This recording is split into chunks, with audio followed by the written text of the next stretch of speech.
నాకు పొద్దుపోయినప్పుడు లేకపోతే ఇష్టమైన ఏదైనా ఉంది అంటే అది చార్లెస్ చాప్లిన్ గారు.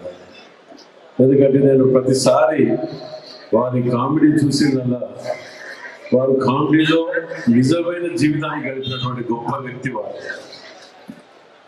వారిది కూడా ఇలా బర్త్డే కార్యక్రమాలు ఇంకా నిర్వహిస్తున్నారంటే నిజంగా కూడా ఈ యొక్క కమిటీ సభ్యులని అందరినీ కూడా అభినందిస్తున్నా. ఈ కార్యక్రమానికి రావటం కూడా నా అదృష్టంగా భావిస్తున్నాను. ఎప్పుడు కానీ సోషల్ మీడియాలో కానివ్వండి, టీవీలలో కానివ్వండి, ఎప్పుడన్నా వచ్చింది అంటే ఎంబడి అతకపోయేది మీకు ఇచ్చారు. వినోదం గురించే కాకుండా సమాజంలో ఒక మార్పు తీసుకురావడానికి కూడా కళాకారులు ఎంతో దోహదపడుతున్నారు. చాలా సందర్భాల్లో చూశాం. ముఖ్యంగా అసాంఘిక కార్యక్రమాల మీద ఒక అవగాహన పెంపొందించడం, అలా కాకుండా మత్తు పానీయాల లాంటి వాటి మీద కానీ లేదా స్త్రీ వేధింపులకు సంబంధించి కానీ ఇలాంటి ఎన్నో కార్యక్రమాలు మనిషి చెప్పడం కన్నా కళ ద్వారా తెలియజేయడం, వాళ్ళ యొక్క కళా ప్రావీణ్యత ద్వారా ప్రజలలో ఒక చైతన్యం అవగాహన తీసుకోవడం అనేది చాలా తరాల నుండి కూడా ఒక ఆనవాయితీ వస్తున్న విషయం.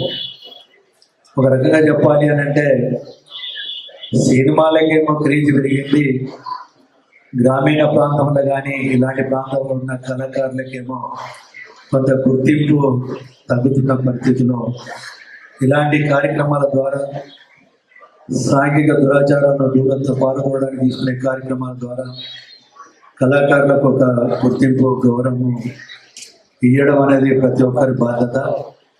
ప్రతి ఒక్క కళాకారుని కూడా మనస్ఫూర్తిగా అభినందిస్తూ, మరి మా సోదరుడు ఉన్నాడు, మేము ఇద్దరం కూడా అదేవిధంగా ప్రభుత్వ పరంగా కూడా ఏదైనా ఉన్నా కూడా ఏకాస్త కొంత ఏమంటారు చూసారా, నూటిపోగన్నట్టు ఏకాస్తాయన మేము మా దృష్టికి తీసుకొస్తే కళాకారులకు అండగా ఉండడానికి మేము సదా సిద్ధంగా ఉంటామని చెప్పి తెలియజేసుకుంటూ, ఇంత మంచి కార్యక్రమంలో పాల్గొనడానికి అవకాశం కల్పించిన నిర్వాహకులకు అందరికీ, అసోసియేషన్ వాళ్ళకు కూడా మనస్ఫూర్తిగా కృతజ్ఞత తెలియజేసుకుంటూ సెలవు తీసుకుంటాం.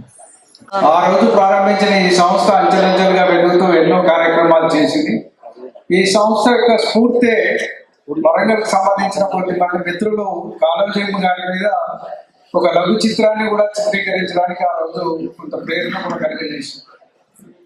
మరి రోజా క్రియేషన్ అనేక కార్యక్రమాలు చేసింది. చాప్లిన్ గారు అంటే దాన్ని అడాప్ట్ చేసుకొని ఆయన జన్మదినాన్ని చేయడం అనేది రోజా క్రియేషన్ ద్వారా మాత్రమే సాధ్యమైంది. అంతకుముందు మా ప్రొఫెసర్ వాసిరెడ్డి భాస్కర్ రావు గారు కూడా చార్లీ చాప్లిన్ మీద పుస్తకం రాసినారు, అదేవిధంగా కొంత కార్యక్రమాలు కూడా చేసినారు.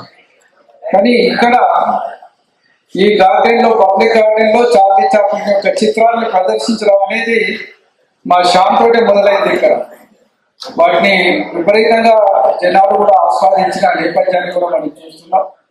మరి అనేక కార్యక్రమాలు, అనేక మందికి అవార్డులు, మరి ఈ రోజా క్రియేషన్ బ్యాక్గ్రౌండే అనేక మంది సోదరులు అనేక సంస్థలు పెట్టి అవార్డ్స్ ఇచ్చే కార్యక్రమాలు చేసిన చంద్రబోస్ గారికి కానీ, చక్రీ కానీ, వరంగల్లో ఒక ఉగాది పర్వదినాన కూడా అవార్డు ఇచ్చిన కార్యక్రమం. ఇంత షామి బ్యాక్గ్రౌండ్ నుండి మా అన్వర్ సోదరులతో ఆ కార్యక్రమం నిర్వహించడం చేసినారు.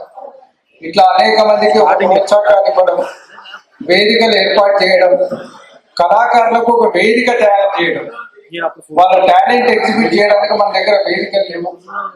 ఆ వేదికని ప్రొవైడ్ చేయడం కూడా గొప్ప కార్యక్రమంగా నేను భావిస్తాను. కాబట్టి అందులో మా శ్యామ్ చేస్తున్న కార్యక్రమాన్ని నిరంతరంగా నేను అభినందిస్తూనే ఉంటాను. శ్యామ్ని స్ఫూర్తిగా తీసుకొని అనేక మంది మిత్రులు కూడా అనేక కార్యక్రమాలు కూడా నిర్వహించిన